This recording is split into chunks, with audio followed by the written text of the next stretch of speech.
আসসালামু আলাইকুম, সবাই কেমন আছেন? চলে আসলাম ঢাকা আন্তর্জাতিক বাণিজ্য মেলায় আপনাদের দেখানোর জন্য। আপনারা চলে আসুন ঢাকা আন্তর্জাতিক বাণিজ্য মেলায়। ঘুরে ঘুরে দেখাচ্ছি আর আপনাদেরকেও দেখাচ্ছি। আমিও দেখছি, আপনাদেরকেও দেখাচ্ছি। আপনারা দেখতে থাকুন কোনটা ভালো লাগে, কোনটা ভালো লাগে। চলে গেলাম একটা বিছানার চাদরের দোকানে। গিয়ে তো মাথা ঘুরে পড়ে যাওয়ার মতো অবস্থা। কি পরিমাণ দাম দেখে মানে না কিনে বের হয়ে যাওয়ার মতো অবস্থা। দেখুন আপনাদেরকে দামটা দেখাচ্ছি। 3500 টাকায় যদি একটা বিছানার চাদরের দাম হয়, তাহলে কীভাবে কী করব? বের হয়ে গেলাম। এখান থেকে বের হয়ে আমরা চলে আসলাম চিনমতি সম্মেলন কেন্দ্র। তারপরে চলে গেলাম সেবওয়ে আইসক্রিম খাওয়ার জন্য।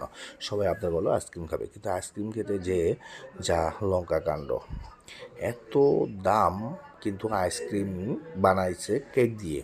এটা কিভাবে সম্ভব? কেক দিয়ে আইসক্রিম, এটা হয় কখনো? কেক তো কেক, আইসক্রিম তো আইসক্রিম। একটা আইসক্রিমের দাম নিচ্ছে 150 টাকা।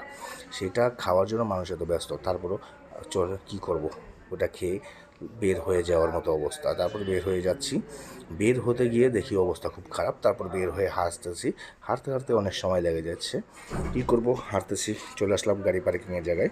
গাড়ি পার্কিংয়ে আছে, গাড়ি বের হচ্ছে, আমরা এখানে দাঁড়িয়ে আর একটা ভিডিও নিয়ে নিলাম। কী পরিমাণ গাড়ি দেখুন আপনারা। ও মাই গড, এত অস্থির আর ভালো